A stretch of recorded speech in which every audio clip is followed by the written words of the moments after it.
Bonjour, bonjour. Comment tu vas? Moi, ça va par la grâce de Dieu, merci. Alors, aujourd'hui, je veux m'adresser aux couples, à toutes les personnes qui se sont séparées courant cette année 2019. Toutes les personnes qui ont fait un break ou qui sont en période de break. Toutes les personnes qui vivent encore dans la même maison avec leur partenaire, mais par contre qui ne s'adressent plus la parole ou voilà, c'est limite des colocataires. Est-ce que vous avez fait votre bilan? Est-ce que vous avez pris le temps de vous asseoir pour faire votre bilan? Pourquoi j'ai pensé à ce sujet aujourd'hui? Parce que il y a quelqu'un qui m'a en fait qui m'a parlé et cette personne m'a dit ceci. J'ai eu des soucis de couple avec mon homme, mais par contre, on a fait, en fait, on s'est vraiment séparés.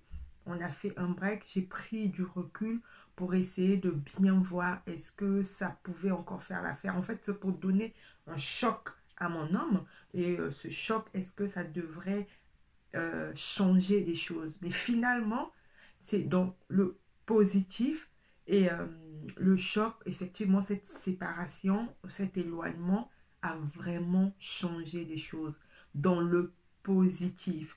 Dans quel sens que on a refait le point, on a revu ce qui n'allait pas et ce qui allait. On a essayé de prendre, on a pris des décisions pour continuer en tout cas. Et vu la distance, déjà, ça se passe très bien. Mais par contre, j'ai honte. Et lui aussi, il a honte de revenir, qu'on puisse encore nous voir ensemble. Donc là, on vit en cachette. Donc, si peut-être tu es dans cette situation, toi qui me regardes ou toi qui m'écoutes, je vais essayer de donner selon moi quelques idées qui va vraiment où tu vas vraiment t'asseoir et prendre vraiment une décision. Il faut savoir que dans l'amour, il n'y a pas de honte y avoir. Aujourd'hui, toi, tu as pris la décision de te séparer ou de vivre, de t'éloigner de ton homme. Et malheureusement, vous avez parlé, lui comme toi, vous avez parlé. Vous êtes arrivé au point de faire asseoir la famille, peu importe. Il y a des gens qui se sont mêlés de vos histoires. Et vu que tu as tellement parlé, et là maintenant tu as honte de t'afficher encore avec ton homme. Mais je pense que l'amour est au-dessus de tout ça.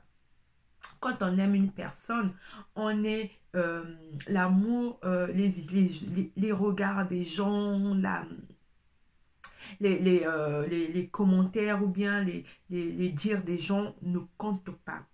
Est-ce que, moi la question que je veux te poser, que tu dois te poser plutôt, est-ce que sincèrement, il y a encore l'amour?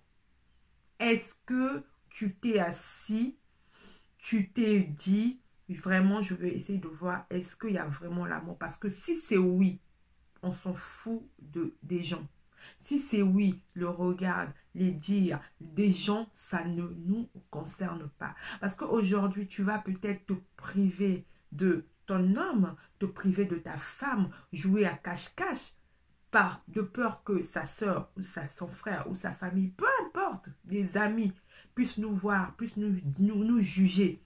Mais par contre, eux, de leur côté, ils sont en train de vivre leur vie. Eux, de leur côté, ils sont en couple peut-être. Dans leur maison, ils sont tous les deux ensemble. Ils ont des projets en commun. Ils sont en train d'avancer et vous, vous êtes en train de stagner. Est-ce que tu vas, euh, tu vas sacrifier ton amour comment je veux dire ça? Est-ce que tu vas sacrifier ton amour pour les autres? C'est ça même. Je veux répéter ça. Est-ce que tu vas sacrifier ta vie amoureuse pour ta famille? Et dans quel sens? Sous prétexte que toi, tu as pris une décision de faire un break. Sous prétexte que toi, tu as pris une décision de t'éloigner. Vous savez, on dit, pour bien sauter, il faut prendre du recul. Pour sauter, pour bien sauter, tu prends un élan. Donc, tu recules, tu prends un élan et pour que tu sautes. Donc, est-ce que tu vas tout remettre en question pour ça, pour les regards des gens. C'est la question à te poser. Et ne continue pas à vivre en cachette. C'est le moment. On est en 2019, fin 2011. On est à la porte de 2020. Est-ce que tu vas continuer à rentrer avec, en 2020 avec toute cette poussière, toute cette pourriture? Non, je pense que ça ne va pas t'aider. Je pense que je ne t'invite pas, je ne prends pas une décision à ta place. Moi, ce que je fais, je te parle.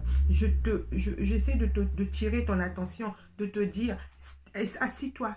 Prends ça au sérieux. Il s'agit de toi. Il s'agit de ton épanouissement. Il s'agit de ton avenir. Voilà, assis-toi. Essaye un peu de prendre du temps. Essaye un peu de t'asseoir, d'essayer de voir le pour et le contre. Si tu continues, est-ce que ta famille va te bannir? Est-ce que ta famille ne va plus te voir ou ne va plus t'adresser la parole? Je ne pense pas, parce que la décision, elle te revient. Si c'est que ça, si c'est que la honte des gens, sauf s'il y a autre chose derrière, parce qu'il y a des situations complexes. Je ne parle pas de ça. Je parle des situations simples comme je venais de le dire. Donc, je ne vois pas pourquoi. Je ne vois pas pourquoi. Donc, ma chérie, pardon, ma chérie, mon grand, ma soeur, peu importe, assis-toi, essaye de voir, essaye de te poser des bonnes questions. Et ça, c'est pour ceux qui ont fait des breaks. Je veux aussi m'adresser à ceux qui sont dans la même maison et qui ne s'adressent plus la parole. Jusqu'à quand ça va durer? Il y en a où ça fait une année, il y en a 6 mois, il y en a une année, il y en a 2 ans, il y en a 3 ans. Jusqu'à quand vous allez vivre dans cette situation? Jusqu'à quand tu vas sacrifier ou vous allez sacrifier votre vie pour une décision que vous n'arrivez pas à prendre? Qu'est-ce qui vous fait dire en ajoutant 1 an de plus, ça va aller? Qu'est-ce qui te fait dire que en ajoutant 3 mois, 6 mois, en rentrant en 2019, ça va aller? Si vous n'êtes pas encore assis et parlez sincèrement. Parlez clair. Mais quand je dis sincèrement, parce qu'effectivement, dans les couples, il y a parler et parler. Est-ce que je me fais comprendre? Il y a parler et parler. Donc, il y en a qui parlent pour ne pas être sincère, parler parce qu'il faut parler. Parce que voilà, voilà, je veux parler. Mais le fond de ma pensée, la vraie version, mon vrai objectif, ma vraie idée, ne parle pas. Je ne le sors pas. Je ne dis rien. Je te dis ici, oui, moi je veux ça, ça, ça, ça. Mais j'ai peur de ta réaction si je te disais ma vraie idée, ma vraie pensée. Je pense que si vous êtes arrivé dans une situation où vous ne vous adressez plus la parole pendant des années et vous êtes encore dans la même maison, dans le même... quand les gens vous voient à l'extérieur, se disent que vous êtes encore un couple solide, amoureux. Mais par contre, au fond, il n'y a rien. Je pense qu'il faut s'asseoir. Il faut s'asseoir, il faut être honnête avec soi-même. Sois honnête avec toi-même. Après, la vie, c'est un choix. La vie, c'est un choix. Si vous avez fait le choix d'accompagner les autres ici sur Terre, pendant que les autres sont en train de faire la fête, pendant que les autres sont joyeux, pendant que les autres sont épanouis, et vous pensez que vous, sur Terre, votre rôle ici sur Terre, c'était pour venir accompagner les autres, c'était pour venir observer, voir les autres qui sont bien, voir les autres qui sont épanouis, voir les autres qui sont dans la joie. Oui! Après, moi, je ne juge pas, mais c'est votre choix, je respecte.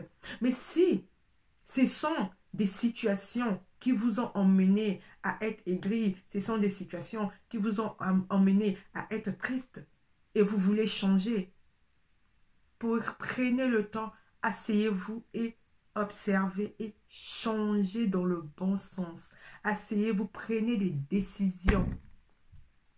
Laisser les choses. Il y a des gens qui sont en couple, qui se disent, je ne peux pas laisser ce foyer parce que j'ai galéré. Quand j'ai galéré, quand il était encore étudiant, on a galéré, j'étais là. Maintenant, aujourd'hui, il est devenu, il a un gros salaire, il est devenu, en fait, comme on dit, entre guillemets, quelqu'un, il est reconnu à son boulot. Et puis moi, je vais laisser que quelqu'un d'autre puisse venir en bénéficier. Non, je vais rester ici. Mais tu restes ici, tu restes dans cette maison, dans la galère. Tu restes dans cette maison, tu ne bénéficies même pas de ce que tu veux, de cet argent, de cet amour. Mais non, tu vas rester, tu vas continuer à rester. Pourquoi? Pourquoi tu vas continuer à rester dans ce foyer? En fait, tu dois te poser cette question. Il faut savoir, il faut te dire que quand il n'y a plus d'amour, on lâche, on peut lâcher, c'est pas grave. Parce que ailleurs, tu vas toujours trouver quelqu'un qui va te considérer, quelqu'un qui va te respecter, quelqu'un qui va t'accorder cet amour, cette attention, cet échange. Pourquoi tu veux rester? Parce que tu as supporté quand tu étais étudiant. Parce que quand tu ne travaillais pas, tu étais là. Parce que tu as galéré. Donc, tu vas continuer à galérer pour des raisons matérielles. Est-ce que ça vaut la peine? Est-ce que ça vaut la peine de tomber malade émotionnellement, d'avoir des maladies qui viennent par nos émotions négatives? Il y en a aujourd'hui qui sont même malades. Mais ce sont les soucis qui les ont rendus malades. Ils ont une maladie chronique. Donc, tu vas perdre ta vie pour des raisons matérielles. C'est des questions que tu dois te poser pour 2029. Avant d'entrer en... Pardon. C'est des questions que tu dois te poser pour 2020. 2019, pas pour 2020. Est-ce que tu vas partir dans cet état d'esprit en 2020? Si tu pars, ma chérie, ou mon frère, peu importe, je parle beaucoup plus des femmes ici. Si tu pars, ma chérie, dans cet état d'esprit, tu es mal barré. Je te jure que tu es mal barré parce que tu commences une année avec des bases qui n'est pas solide. Il n'y a même pas de base. Avec aucune base. Maintenant, si tu penses qu'au milieu de l'année, tu peux rectifier la tire, il faut être très mentalement, mais très, très, très solide mentalement. Mais je pense que si tu as vécu toutes ces choses-là, tu es si mal au point, c'est pas, tu pourras pas. Tu ne pourras pas, sauf en fait, prendre des gens pour t'aider. Sauf tendre la main à quelqu'un pour t'aider. Donc, c'est ce que j'avais envie de parler à vous les couples. Vous les couples. Les couples, ayez l'habitude de faire le point sur tout. Votre situation amoureuse, vos enfants si vous en avez, l'éducation de vos enfants si vous en avez, votre entourage si pour vos amis, essayez de voir ceux qui sont rentrés, ceux qui sont partis. Ceux qui partent, il faut les laisser partir. Ceux qui rentrent, est-ce que ça vaut la peine de les garder? Essayez de faire le point de tout. Essayez de faire le point de tout ça. Pour commencer une idée, une personne, même une entreprise, vous voyez, vous savez, des entreprises, il faut se poser des bonnes questions. Pourquoi des entreprises, des grandes entreprises réussissent toujours? Parce qu'ils font ce que je suis en train de vous dire, mais pour des entreprises. Ils regardent qu'est-ce qui a marché cette année et qu'est-ce qui n'a pas marché. Ce qui a marché, est-ce qu'il y a possibilité d'améliorer pour que ça marche encore? Ce qui n'a pas marché, soit on bannit, soit on essaie de voir si on peut améliorer ça. Mais sinon, on avance, on trace. Quelle est ta vision pour 2020? Je t'invite à faire ce bilan. Je te souhaite une très très bonne journée. À très bientôt. Ciao.